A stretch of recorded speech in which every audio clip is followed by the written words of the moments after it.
Assalamualaikum warahmatullahi wabarakatuh. Dan salam sejahtera bagi kita semua.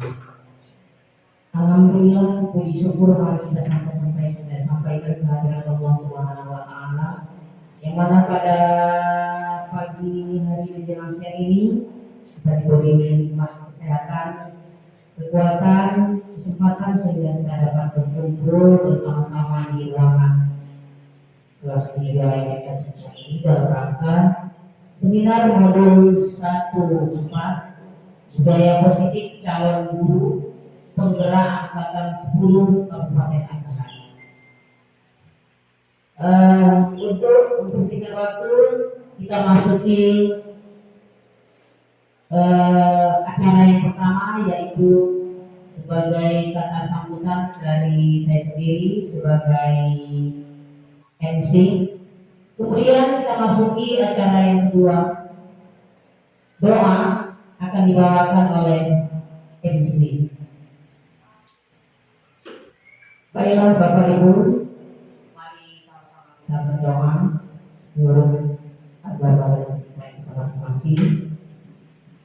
Astagfirullahaladzim alladzi la ilaha illa huwal hayyul qayyum wa atubu ilaihi wa la haula wa la quwwata illa billahil aliyyil azim. Na'udzu billahi minasy syaithanir rajim. Bismillahirrahmanirrahim. Alhamdulillahi rabbil alamin.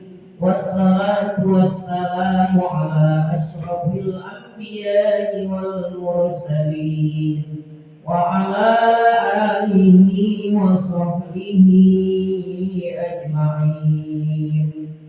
Allahumma ghfir lana dhunubana wa liwalidayna warhamhuma kama rabbayana shaghira. ولأستاذنا ولأستاذاتنا ولجميع أهلنا ولجميع المؤمنين والمؤمنات والمسلمين والمسلمات الأحياء منهم والأموات برحمتك يا أرحم الراحمين. اللهم تقبل منا دعاءنا يا الله ونياتنا يا الله برحمتك يا أرحم الراحمين. اللهم ربنا ظلمنا أنفسنا وإن لم تغفر لنا وترحمنا لنكونن من الخاسرين. اللهم ربنا آتنا في الدنيا حسنة وفي الآخرة حسنة وقنا عذاب النار. وصلى الله وسلم عليه والحمد لله رب العالمين. Bapak Ibu, bagi ibu kepala sekolah beserta ibu narasumber, doa yang kita bawakan bersama-sama. Selanjutnya kita masuki acara yang ketiga, menyanyikan lagu Indonesia Raya dan Mars Guru Penggerak. Kepada Ibu Abnah, kami persilakan untuk memimpin lagu. Kepada ibu-ibu dan bapak-bapak, kami persilakan untuk sejenak.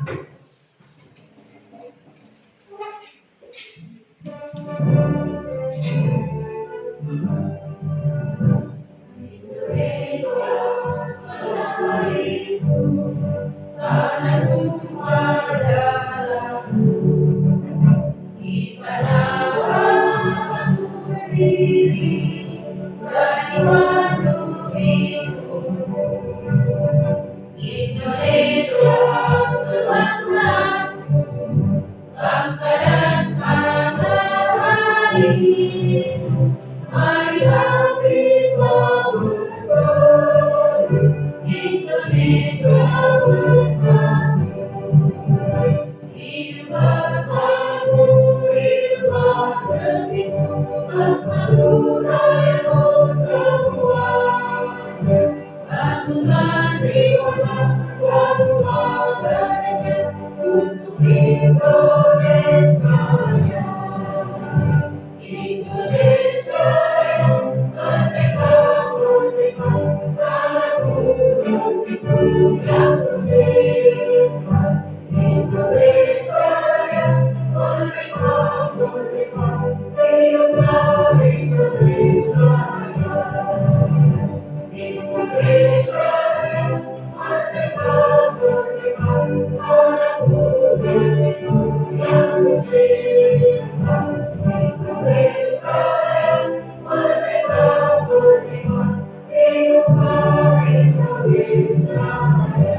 Kepada Bapak Ibu guru kami persilakan untuk bersemangat.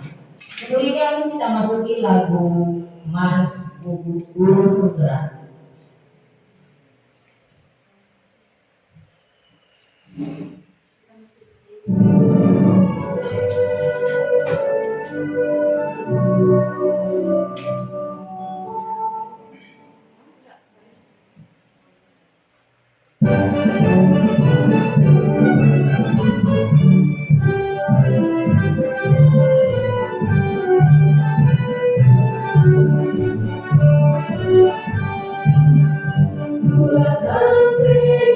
Kuatkan hati, negeri ini memanggilmu kawan.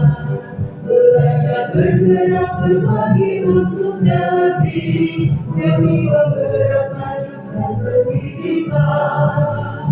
Guru bergerak mengangkat pada murid, kreatif dan contoh pelajaran. Hargai potensi tingkatkan prestasi, lahirkan profil pelajar Pancasila. Belajar bergerak berbagi untuk negeri, kita menjalin kolaborasi. Belajar bergerak berbagi untuk negeri, demi bakti pada ilmu pertiwi.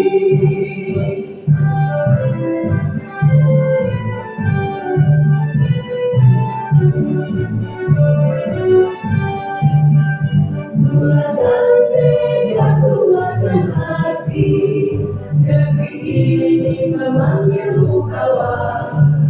Belajar bergerak berbagi untuk negeri, guru bergerak majukan pendidikan. Guru bergerak mengangkat pada murid, kreatif dan contoh pelajaran. Hargai potensi tingkatkan prestasi, lahirkan profil pelajar Pancasila. Belajar bergerak berbagi untuk negeri, kita menjalin kolaborasi. Belajar bergerak berbagi untuk negeri, demi bakti pada ibu pertiwi. Belajar bergerak berbagi untuk negeri, kita menjalin kolaborasi. Belajar bergerak berbagi untuk negeri, demi bakti pada ibu pertiwi. Demi bakti pada ibu pertiwi.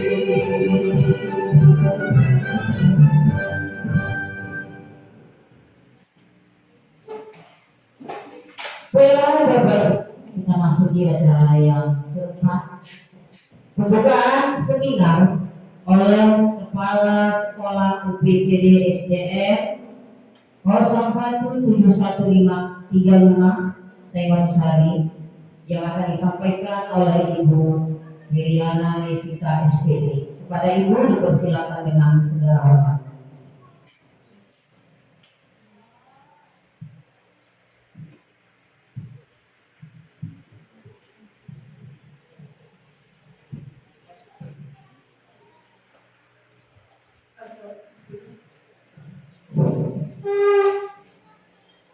Assalamualaikum warahmatullahi wabarakatuh. Syukur Alhamdulillah salam sejahtera bagi kita semua. Syukur Alhamdulillah kita ucapkan kehadiran Allah Subhanahu Wa Taala yang pada saat ini masih diberinya kesehatan dan keselamatan hingga kita semua dapat berkumpul di ruangan kelas kita ini guna melaksanakan seminar budaya positif di UPTD SDN 017135 Singosari. Dan yang seakidah dengan saya, marilah kita sampaikan salawat beriring kepada junjungan kita Nabi besar Muhammad Sallallahu Alaihi Wasallam. Mudah-mudahan kita adalah orang-orang yang mendapat syafaat beliau nanti di hari kemudian. Amin, amin ya rabbal alamin. Ibu-ibu sekalian yang saya hormati dan saya banggakan, pada hari ini kita di UPTD SDN 017135 Singosari ini akan melaksanakan suatu seminar yang berjudul budaya positif, yang mana nanti seminar ini akan disampaikan oleh narasumber kita Ibu Novi Suryanti Indrayani SSSPD. Marilah kita semua nanti mendengarkan seminar dari Ibu itu, dan hendaknya nanti kita sebagai guru-guru yang ada di sekolah ini dapat melaksanakan sehari-hari di sekolah ini antara kita guru-guru dengan siswa yang ada di sekolah ini. Bagaimana, apa itu yang dimaksud dengan budaya positif, apa nanti contoh-contoh dari budaya positif akan disampaikan oleh ibu narasumber kita. Jadi untuk menghemat waktu, baiklah kita akan mulai acara seminar ini yang akan nanti disampaikan oleh narasumber kita. Jadi, dan saya sudahi. Wabillahi taufiq wal hidayah. Assalamualaikum warahmatullahi wabarakatuh. Waalaikumsalam warahmatullahi wabarakatuh.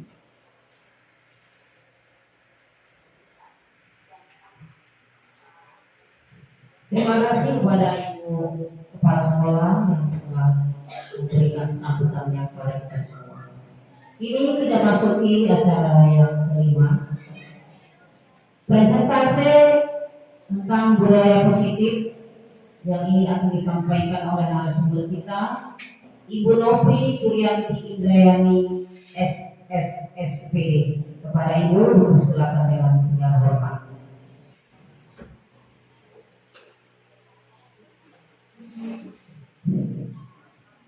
Bismillahirrahmanirrahim. Assalamualaikum warahmatullahi wabarakatuh. Selamat pagi untuk Bapak Ibu semua di lokasi PTDS Negeri 0171 Singosari.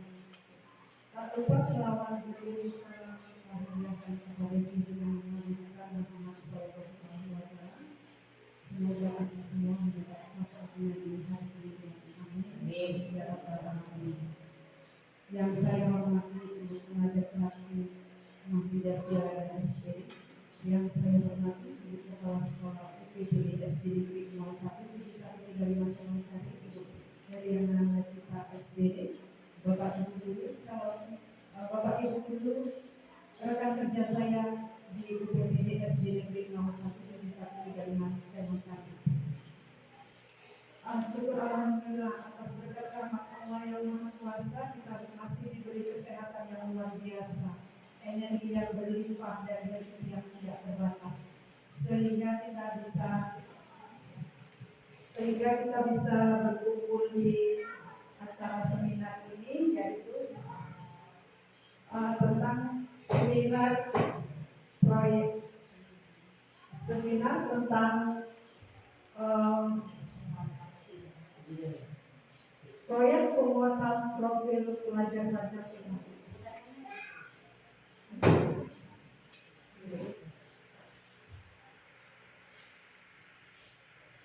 Nah, di sini saya akan membicarakan tentang budaya positif. Nah, kita mau melihat dulu sebenarnya apa sih itu budaya positif. Nah, itu budaya positif itu cakupannya ada 6. Yang pertama adalah disiplin positif dan nilai-nilai kebajikan. Nah, disiplin positif itu kita mau bahas tuntas dulu. Bapak Ibu, di sini disiplin positif adalah budaya positif yang merupakan kedisiplinan yang berasal dari diri peserta didik tanpa dipengaruhi oleh hukuman maupun imbalan. Jadi budaya positif itu sebenarnya lahir dari diri kita sendiri. Jadi jika peserta didik berbuat baik, tidak ada embel-embel akan diberi hadiah atau sejenisnya.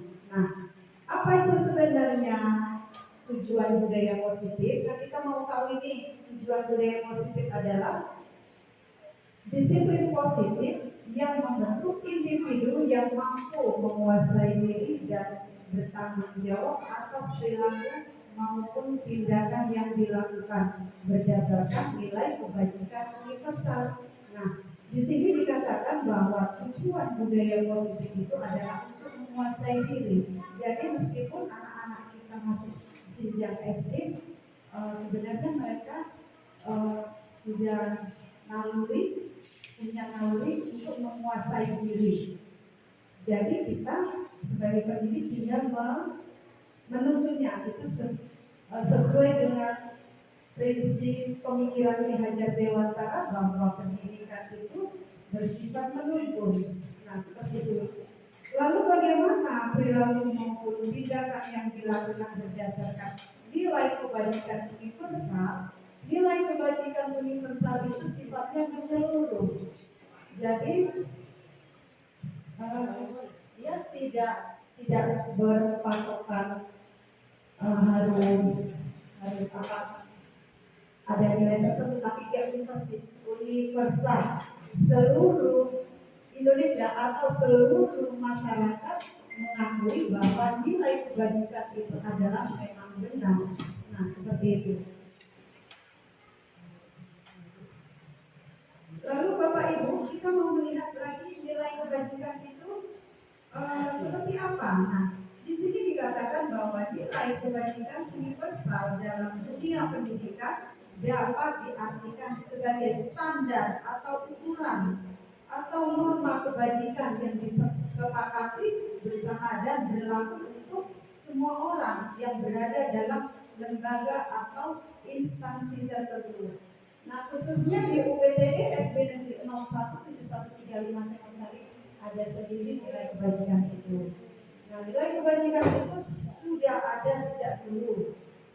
Jadi kita tinggal meneruskan saja. Apa sih contohnya nilai kebajikan itu? Salah satunya rasa toleransi, gotong royong, dan rasa kemanusiaan. Bila kawan sakit, dia akan menjenguk yang nanti. Nah, di sini ada nilai universal yang terkait dalam nilai kebajikan yang ada di pendidikan kita itu semua tercantum di profil pelajar Pancasila. Yang pertama adalah beriman bertakwa kepada Tuhan Yang Maha Esa.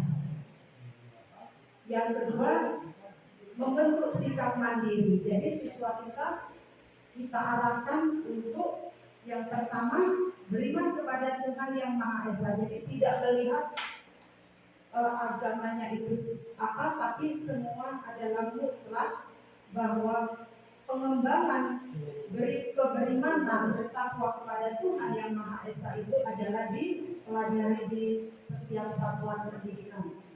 Lalu sikap mandiri kepada peserta didik kita mengajarkan bahwa siswa bersikap mandiri, yaitu tidak bergantung kepada siapapun.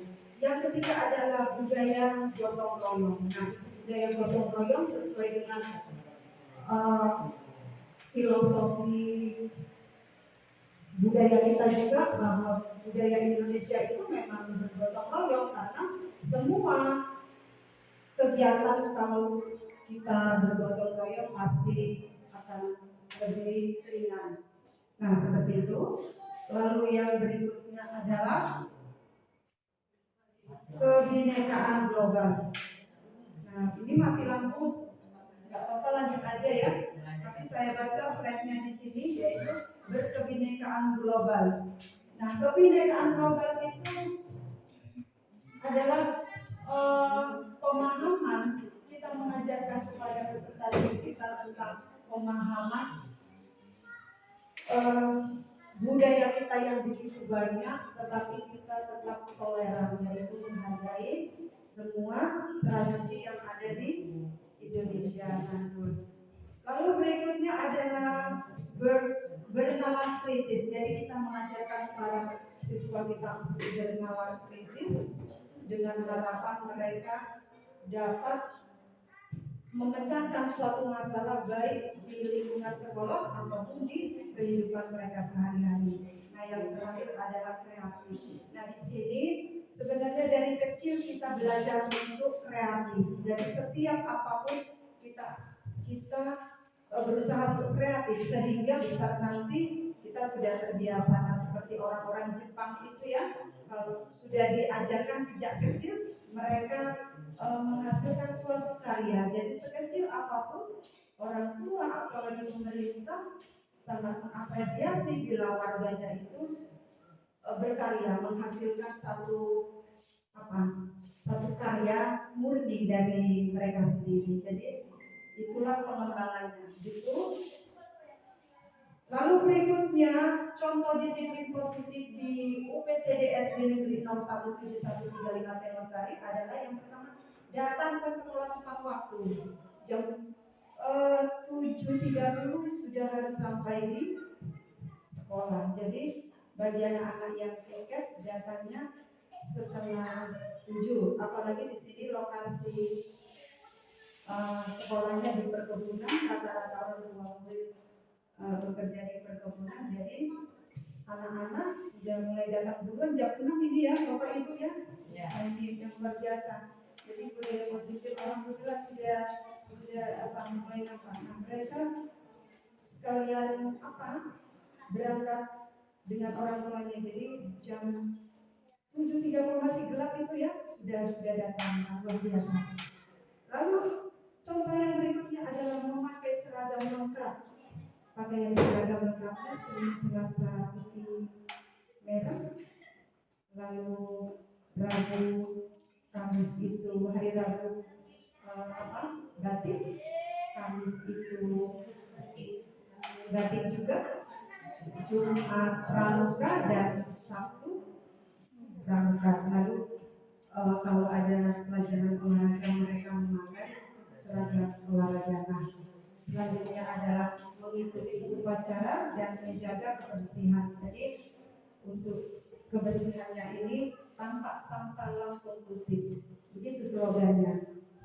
Nah, lalu beralih kita ke contoh nilai kebajikan. Ada di sini nilai kebajikan yang universal tadi adalah keadilan. Kita sepakat bahwa keadilan itu adalah hak mutlak ya. Itu tidak bisa digandungkan dan semua orang pasti setuju tentang keadilan. Dan yang kedua adalah keselamatan yang sudah pasti kita sebagai makhluk sosial juga sebagai peserta didik memiliki keselamatan, yaitu baik keselamatan lahir maupun batin. Nah, keselamatan lahir dan batin itu mencakup rasa kebahagiaan, rasa bahagia kepada mereka.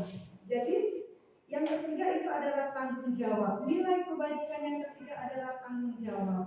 Nah, tanggung jawab terhadap individu, tanggung jawab terhadap diri sendiri, terhadap sosial dan terhadap lingkungan sekitar.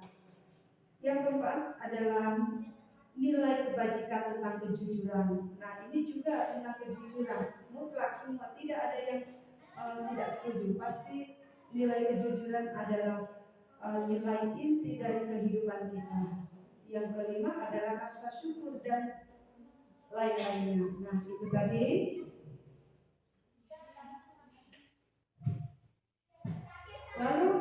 di sini akan membahas tentang teori motivasi, dukungan, dan penghargaan. Nah, kita mau melihat di sini yang bahwa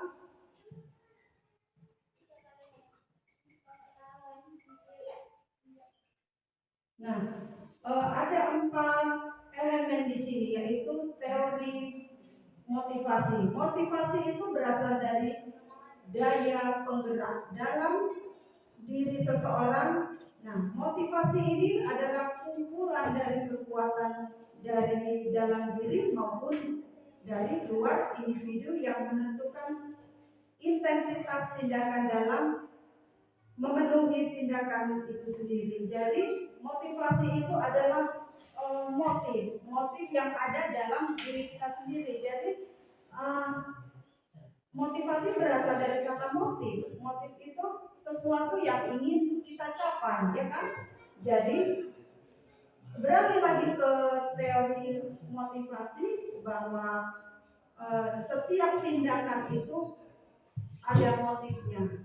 Jadi kita mesti tahu kalau siswa kita melakukan tindakan, baik itu tindakan pelanggaran atau sejenisnya, kita harus jeli dulu melihat sebenarnya motif dia apa. Jadi kita tidak boleh berspekulasi dulu. Kita harus melihat motifnya itu apa. Jangan-jangan motifnya bagus tapi korelasinya dalam kehidupan mereka kurang cocok, namanya juga masih tahap anak-anak, ya. Nah, gitu.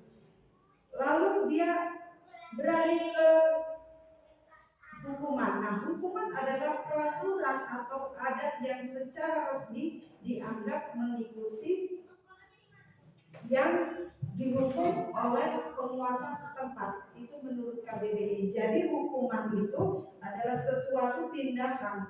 Sebenarnya hukuman ini bisa dia dalam bentuk fisik maupun non fisik. Nah, kalau dalam bentuk fisik itu nampak. Kalau dalam bentuk non fisik itu menyangkut psikologis kita. Jadi psikologis terhadap orang yang melakukan kesalahan. Jadi itu tadi. Nah, yang berikutnya adalah restitusi. Yang berikutnya adalah penghargaan. Nah, penghargaan ini dapat berupa hadiah atau pernyataan sanjungan. Jadi kalau misalnya ada siswa kita yang melakukan pelanggaran, bolehkah kita memberikan penghargaan? Atau siswa kita berprestasi, bolehkah kita memberi penghargaan? Nah, bagaimana ini? Nah, kita mau melihat di sini. Jadi kita melihatnya, kalau kita mau berbuat baik, apakah kita harus meminta imbalan penghargaan? Tentu tidak. Nah, jadi sesuatu itu dikerjakan adalah hasil dari keikhlasan kita. Nah, kadang-kadang anak didik kita kan begitu, ia melakukan sesuatu ingin ada penghargaan atau hadiah, ya kan? Lalu yang ketiga adalah restitusi. Nah, restitusi ini adalah pembayaran ganti rugi pada korban. Jadi pembayaran ganti rugi pada korban artinya bukan korban suruh ganti rugi uang, tetapi pemakaian restitusi ini adalah tingkatan yang paling tinggi, sehingga dia penggantiannya itu dalam bentuk evaluasi diri. Nah, begitu. Lampunya sudah hidup, ya?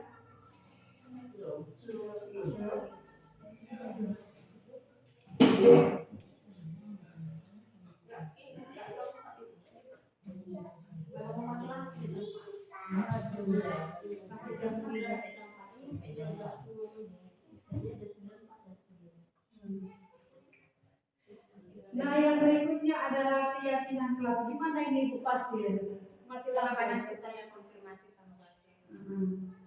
Nah, itu tadi keyakinan kelas itu ada berapa di situ? Sesuatu yang yang dapat diterapkan di lingkungan kelas. Jadi definisi keyakinan kelas adalah sesuatu yang dapat diterapkan di kelas tersebut. Jadi ada di situ dua jenis. Yang pertama adalah manfaat keyakinan kelas. Yang pertama itu menciptakan situasi yang kondusif dan rasa nyaman bagi peserta didik. Jadi kalau situasi kelasnya nyaman, tentunya pembelajaran dapat dengan kondusif berjalan dengan baik. Nah, dan rasa nyaman. Jadi kita menimbulkan rasa nyaman bagi siswa kita juga bagi diri kita sendiri. Jadi kita anggap sekolah kita adalah rumah kedua bagi kita. Semua adalah menyenangkan. Berangkat ke sekolah anak-anak dalam keadaan senang dan kita pun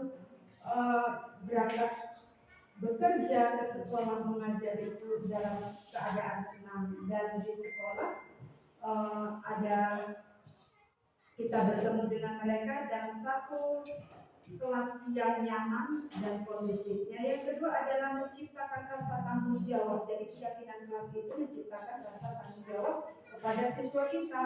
Karena apa? Karena ini hasil keyakinan kelas ini hasil dari pemikiran bersama dari warga kelas itu sendiri, baik guru maupun siswanya. Jadi hasil kesepakatan kelas itu, siswanya mau apa sih? Kelasnya mau yang seneng bu, kita belajarnya yang rileks ya, tapi kita juga memberikan gambaran kepada siswa kita kalau pembelajaran yang rileks tapi fokus, tidak bermain-main kan begitu. Nah, yang kedua adalah langkah membuat keyakinan kelas. Bagaimana ini Bapak Ibu membuat keyakinan kelas? Saya rasa semua sudah mahir ya. Ibu temu di mana? Kita bahas di sini ya. Ini ada dua ini langkah membuat keyakinan kelas. Yang pertama, bertanya masalah itu kepada siswa kita. Nah, harapannya apa sih? Kalian ingin seperti apa kelas kita? Coba kita gali pertanyaan itu kepada siswa kita. Dan yang kedua, kita mengeksplorasi ide murid. Ide-ide murid itu kita eksplor, kita apresiasi, lalu kita kumpulkan. Nah, yang ketiga, setelah ide itu kita kumpulkan, kita buat kesimpulannya. Kita buat kesimpulannya, lalu kita berikan kepada mereka. Nah, yang keempat adalah ubah ide itu menjadi keyakinan kelas. Nah, kalau sudah kita tahu bahwa ide-ide itu sudah kita simpulkan, maka kita ubah menjadi keyakinan kelas dan kita tempel di dinding dan kita tanda tangan. Itu artinya sah, ya kan? Jadi anak-anak pun bisa tahu kalau keyakinan kelas itu sudah disahkan dan itu atas kesepakatan bersama. Nah, itu tadi. Nah, ini di sini ada juga 5 kebutuhan dasar manusia. Nah, di sini semua pada dasarnya manusia itu adalah memiliki 5 dasar kebutuhan. Yang pertama adalah rasa senang. Setiap manusia memiliki kebutuhan rasa senang, rasa ingin dicintai, rasa ingin diterima di masyarakat, rasa ingin diterima di lingkungan kita. Nah, itu adalah hak manusiawi. Nah, yang kedua di situ adalah cinta kasih sayang. Nah, kita sebagai manusia juga membutuhkan rasa cinta, bukan hanya dari pasangan ya kan, tetapi juga dari teman-teman dan juga rasa kasih sayang, cinta dan kasih sayang kita juga butuh ini dari siswa kita ya. Nah, itu tadi.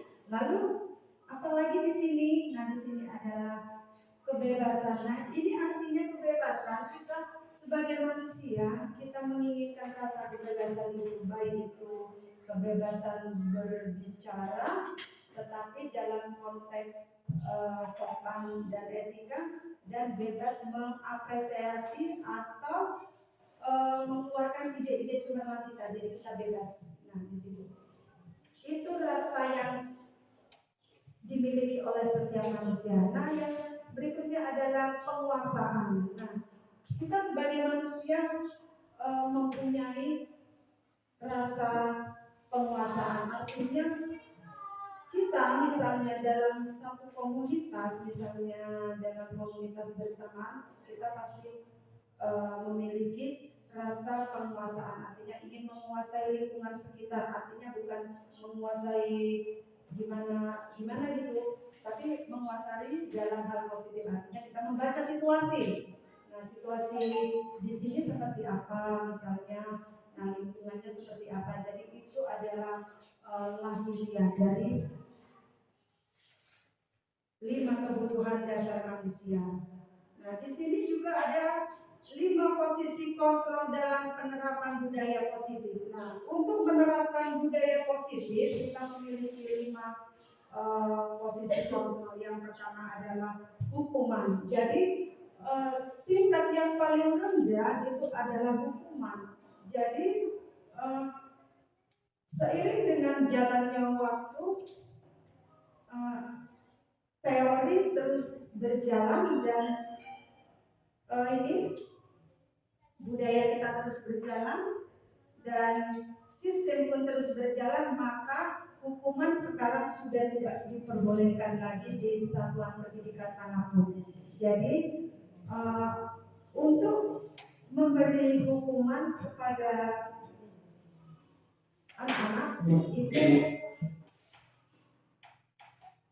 biasanya seorang penghukum dapat menggunakan hukuman fisik maupun verbal. Orang-orang yang menjalankan posisi penghukum senantiasa berkata bahwa sekolah membutuhkan sistem atau alat menekankan murid lebih dalam lagi. Jadi pendidik dituntut untuk memaksa anak-anak untuk harus menaati peraturan yang ada di situ, jadi dia mutlak di situ. Jadi hukuman inilah yang tingkatannya yang paling rendah. Jadi guru sering ini berkata, dengar omongan saya, kalau tidak awas kamu. Nah, itu contohnya. Contoh dalam perkataan penerapan hukuman. Lalu tiap hari kamu berbuat salah saja ya. Nah, itu contoh kalimat yang kedua. Lalu tingkatan yang kedua itu adalah pembuatan rasa bersalah. Nah, pembuatan rasa bersalah ini bila kita melihat atau menangani sebuah kasus, kita sering menyalahkan anak-anak. Nah, kita beranggapan bahwa manusia itu sempurna, padahal tidak ya. Ada hal-hal tertentu mereka membuat kesalahan. Kembali lagi ke 5 teori tadi, mereka sebenarnya adalah membentuk rasa kesenangan. Jadi korelasinya atau hubungannya ini biasanya kalau anak-anak didik ini, apalagi tingkat SD ini sering usir, nah gitu. Nah, jahili kawan ini ada bentuk rasa senang gitu. Jadi penerapannya kita juga menghindari pembuatan rasa bersalah sehingga peserta didik merasa mentalnya ini atau psikologisnya ini merasa gak nyaman gitu. Jadi murung, jadi gak enak makan ataupun malas jadinya belajar. Nah, seperti itu. Lalu bagaimana ini tentang penerapan pembuatan rasa bersalah? Nah, pada posisi ini guru akan bersuara lembut dengan tujuan menyentuh hati siswa agar mereka terjebak dalam perasaan bersalah sebab telah melakukan kesalahan. Contoh kata-kata lembut itu adalah, ibu sangat kecewa dengan kamu, kenapa kamu berbuat demikian? Atau kalimat keduanya, bagaimana ini? Coba kalau orang tuamu tahu, kan kasihan dia. Nah, kata-kata itulah yang bisa menggiring peserta didik untuk merasa bersalah. Oh iya ya, gimana ya, gak enak gitu. Jadi rasa bersalah. Lalu tingkatan yang ketiga, nah ini ada sebagai teman. Jadi dalam mengatasi masalah atau kasus, kita menempatkan diri sebagai teman.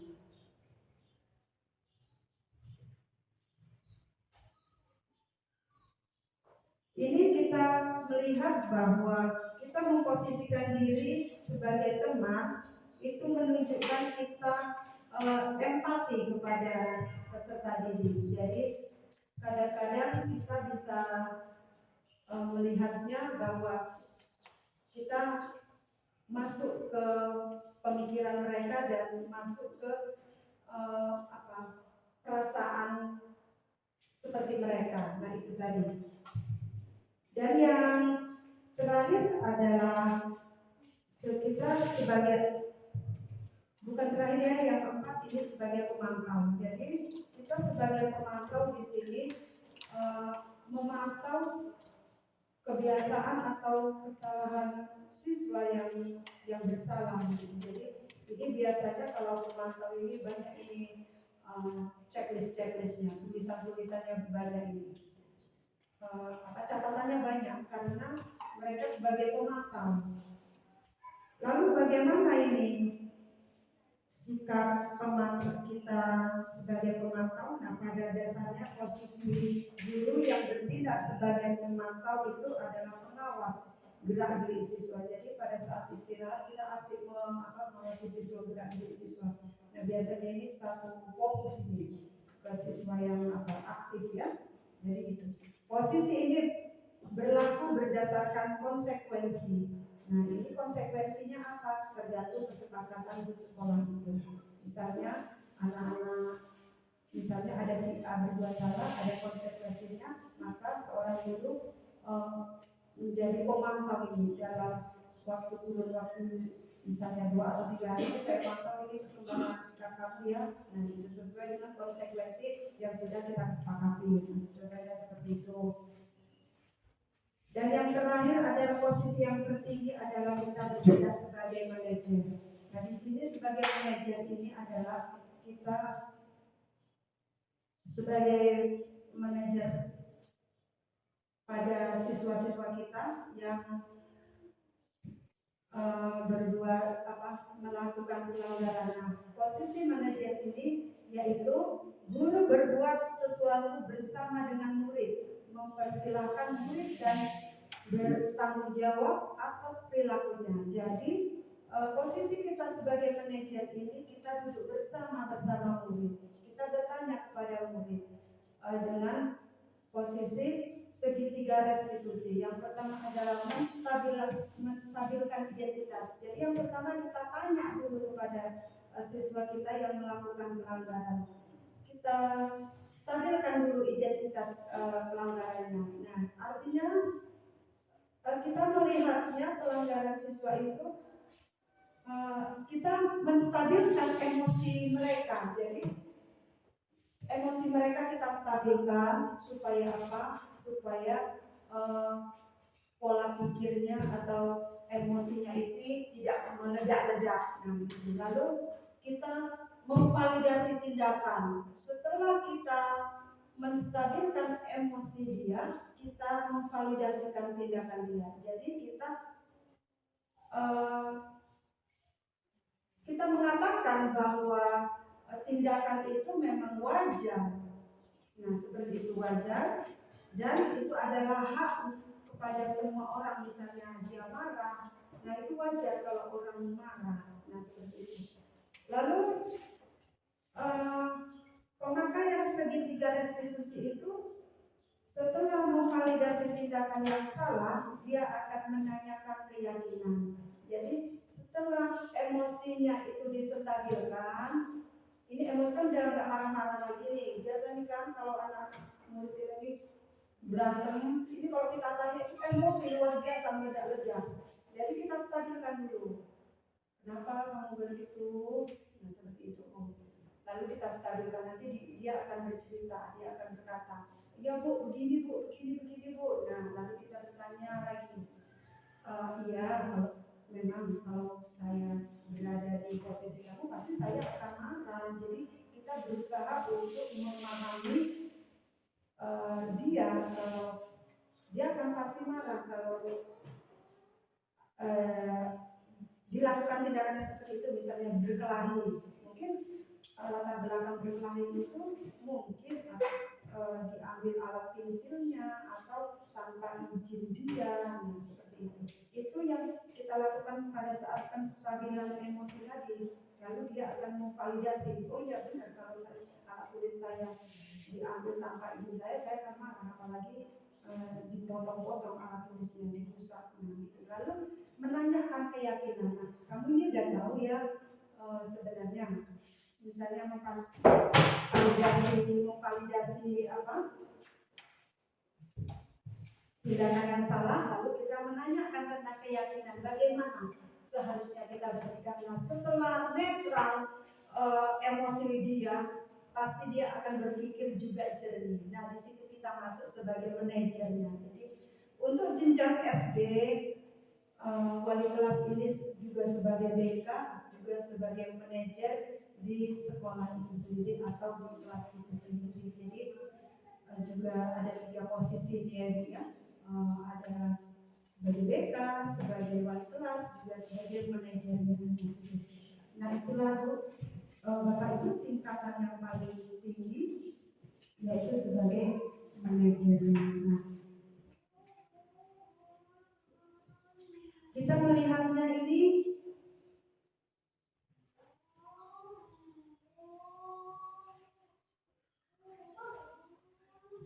selain yang diterapkan di budaya di UPTD SD Negeri 0113 Senotari, ini adalah pelibasan disiplin budaya positif. Nah, di sini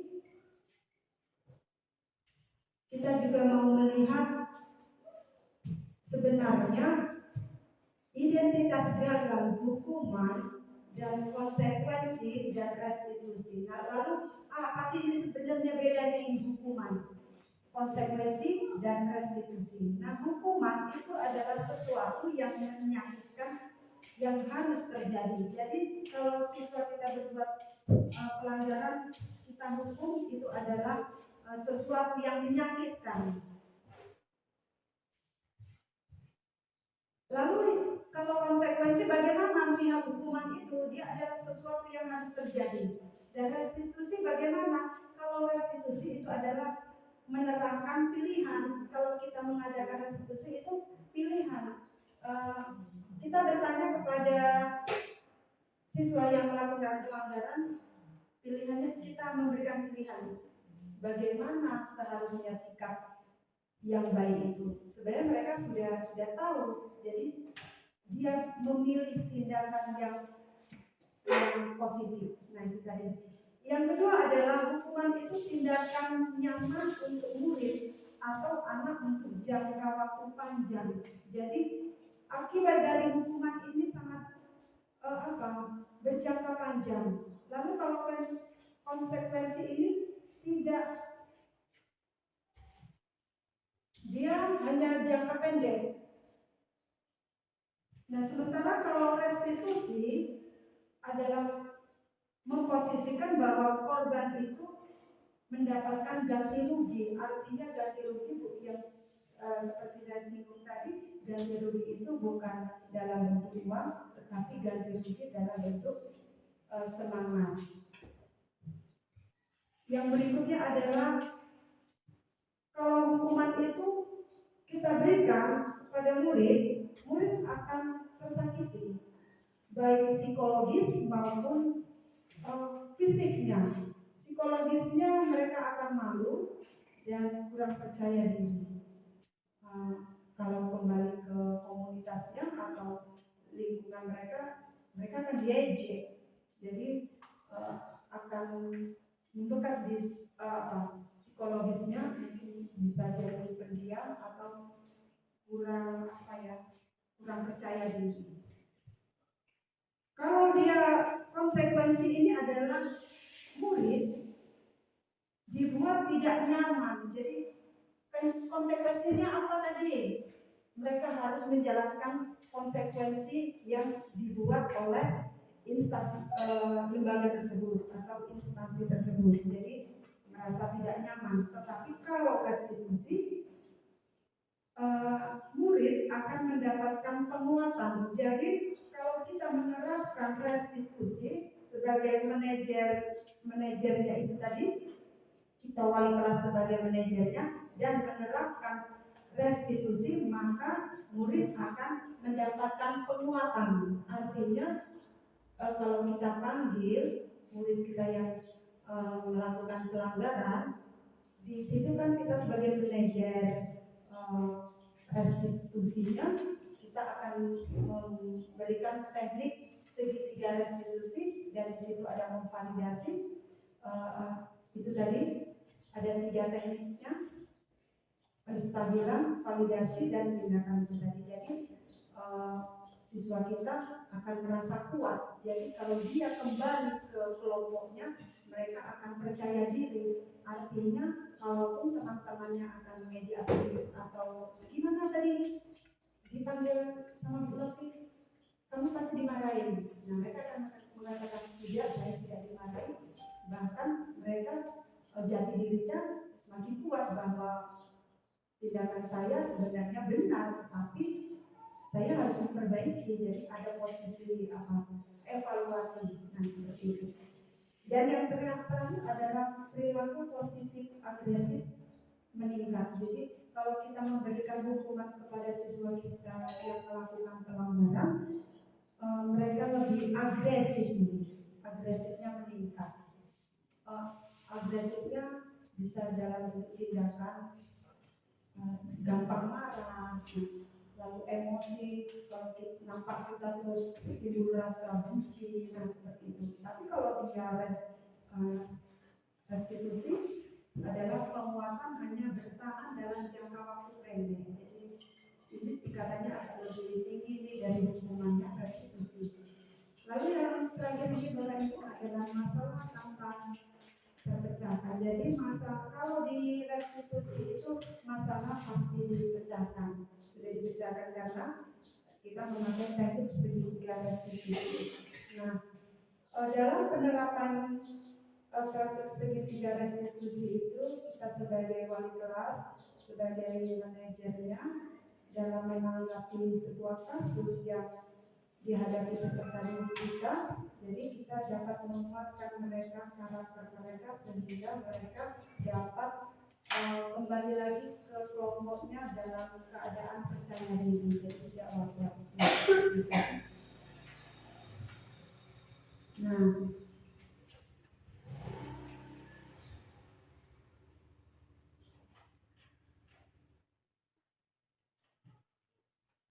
lalu kita akan melihat bagaimana sih penerapan disiplin positif ini di UPTD SD Negeri 017135 Sengosari, yaitu yang pertama, ketika masuk di jam pertama itu, setelah senam maka akan ini baris di depan kelas dan memeriksa kuku sebelum masuk ke kelas. Nah, berikutnya adalah penumbuhan rasa semangat sebelum masuk ke sekolah. Nah, ini masuk ke dalam 5 penerapan dalam budaya positif yang ada di UPTD SD Negeri 017135 Sengosari. Nah, datang tepat waktu, lalu menggunakan media yang beragam, lalu memasuki materi dengan bagus. Nah, seperti itu. Dina, untuk Bu Dina bisa masuk ya. Silakan masuk Bu Dina.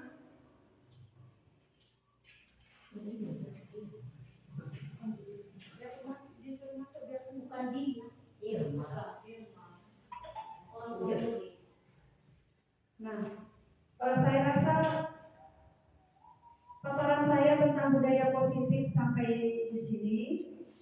Saya kembalikan kepada moderator. Silakan Ibu moderator.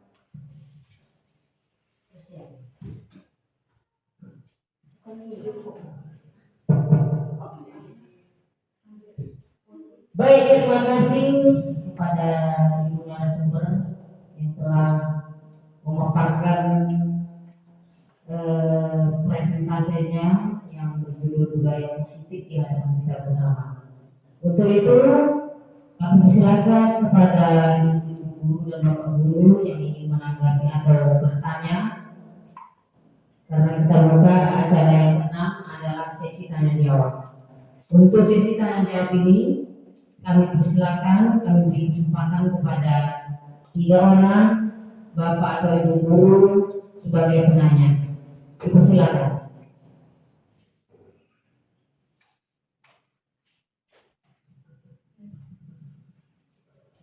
Ibu, saya mau bertanya. Singkat saja menanggapi presentasi tadi, saya timbul pertanyaan, bagaimana kita harus bersikap terhadap perubahan perilaku anak didik kita, apalagi dari kelas rendah beralih ke kelas tinggi, sudah pasti terlihat perubahan perilakunya. Mohon ditanggapi.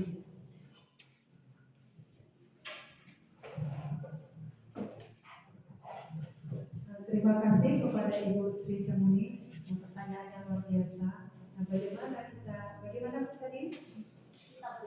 Ya, bagaimana kita bersikap terhadap perubahan perilaku peserta didik kita. Nah, untuk di jenjang fase A itu umurnya masih 7 sampai 8 tahun. Nah, itu masih anak-anak sekali. Jadi untuk guru kelasnya, saya rasa ini lebih ekstra dalam memahami karakter anak didiknya mereka masing-masing. Jadi kalau kita kembali ke teori tentang segitiga restitusi ini, ya kita menerapkannya sebagai apa? Sebagai manajernya. Jadi kita masuk ke dunia mereka, kita pahami dulu karakter mereka. Nah, ini kembali lagi ke pemikiran Ki Hajar Dewantara. Nah, untuk kelas-kelas rendah, kita bisa berkolaborasi dengan orang tua murid. Nah, orang tua murid bisa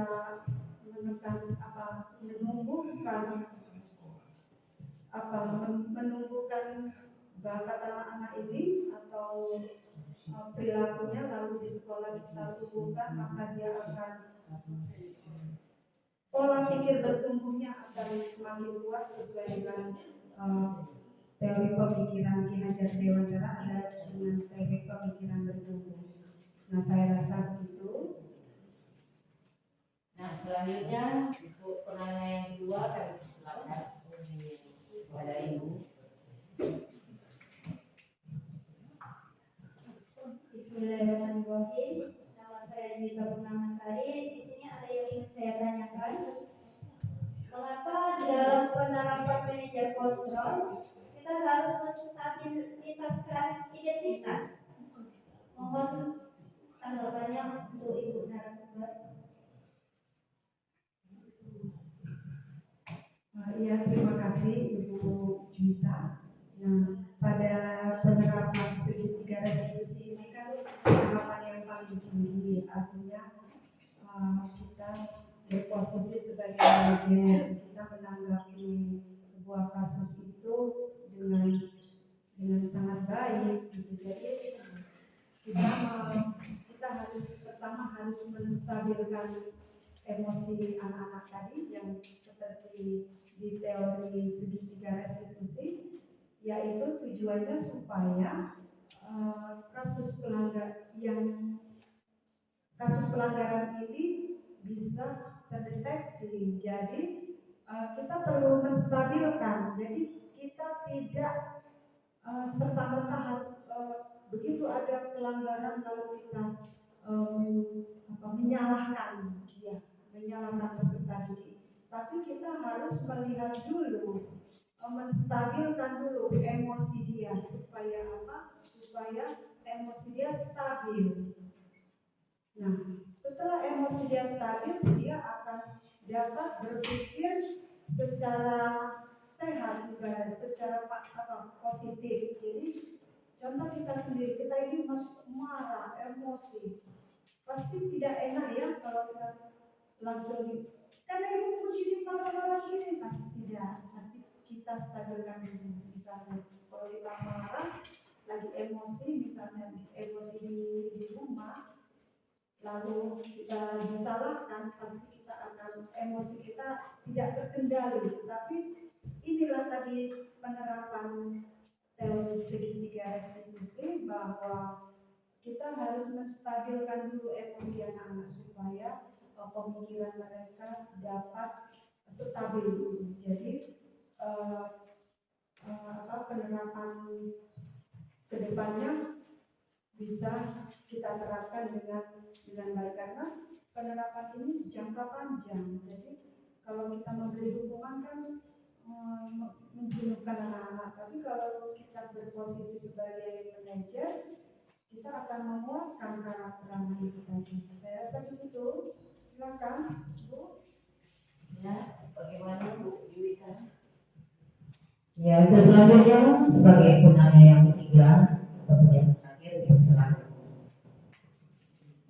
Nama saya Bima Yusita. Saya ingin bertanya, mengapa dalam penanganan kasus pelanggaran harus menggunakan segitiga restitusi? Silakan Bu. Pertanyaan saya.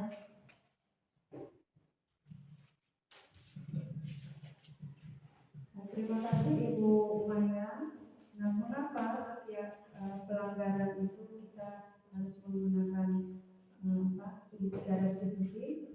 Nah, karena segitiga restitusi ini adalah satu teori yang relevan, yang dianggap mumpuni dalam menyelesaikan kasus pelanggaran di sekolah. Jadi kita tidak perlu lagi menggunakan hukuman atau penghargaan, dan kita menempatkan diri sebagai manajer dan menggunakan teknik segitiga restitusi itu tadi dengan tujuan kita kan mau mengembalikan peserta didik kita untuk menjadi pribadi yang mandiri. Nah, itu tadi dalam penguatan segitiga restitusi itulah kita menerapkan kemandirian siswa dan menumbuhkan rasa percaya diri mereka sehingga mereka mampu kembali lagi ke komunitas atau ke kelompok mereka. Jadi rasa percaya diri ini akan kuat, akan tumbuh karena kita memposisikan sebagai manajernya. Nah, begitu. Penguatan-penguatan inilah yang diharapkan dapat menjadi solusi untuk penyelesaian sebuah kasus di satuan pendidikan. Nah, begitu ya, Bapak Ibu. Terima kasih banyak. Saya kembalikan ke Ibu moderator.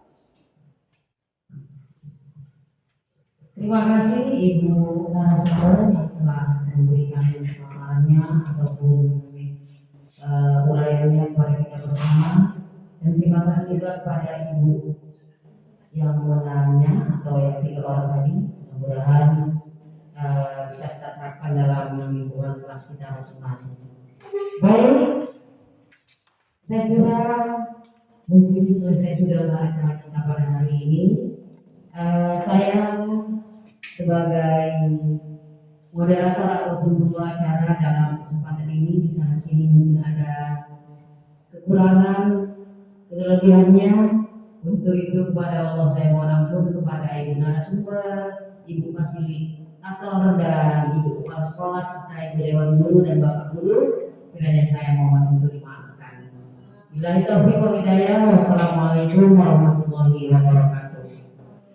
Dan salam sejahtera bagi kita semua. Terima kasih Bapak Ibu.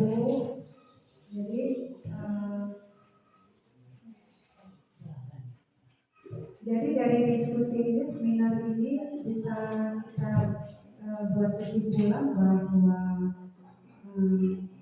penerapan disiplin positif dapat mengarahkan peserta didik terampil dalam bersikap, cerdas dalam mengambil keputusan dan mampu mengendalikan emosinya. Hal ini sesuai dengan pemikiran Ki Hajar Dewantara bahwa pelaksanaan budaya positif dapat meningkatkan pola pikir bertumbuh sehingga menciptakan manusia yang memiliki kedudukan yang setinggi-tingginya.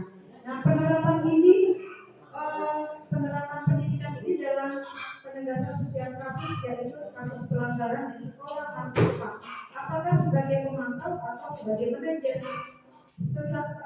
Kalau dia sebagai manajer kontrol, sebagai penerapan teknik segitiga restitusi itu adalah pilihan yang tepat, yaitu karena akan memberikan peserta didik pada komunitasnya dengan percaya diri. Saya rasa itu saja. Wassalamualaikum warahmatullahi wabarakatuh.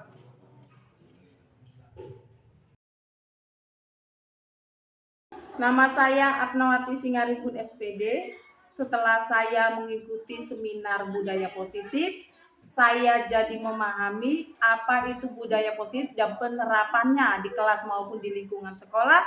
Dan perasaan saya senang, saya mendapatkan ilmu yang baru. Terima kasih.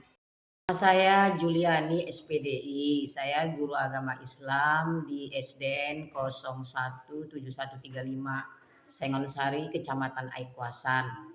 Setelah saya mengikuti seminar budaya positif, saya menjadi paham cara penerapannya di sekolah. Kemudian perasaan saya senang setelah mengikuti seminar ini karena menambah ilmu pengetahuan dan keterampilan. Saya dari kelas 6. Saya merasa senang karena Bu Nopi di kelas kami selalu menjadi manajer kontrol saat kami melakukan pelanggaran. Saya Romita, saya merasa senang karena Bu Nopi memahami perasaan kami saat belajar.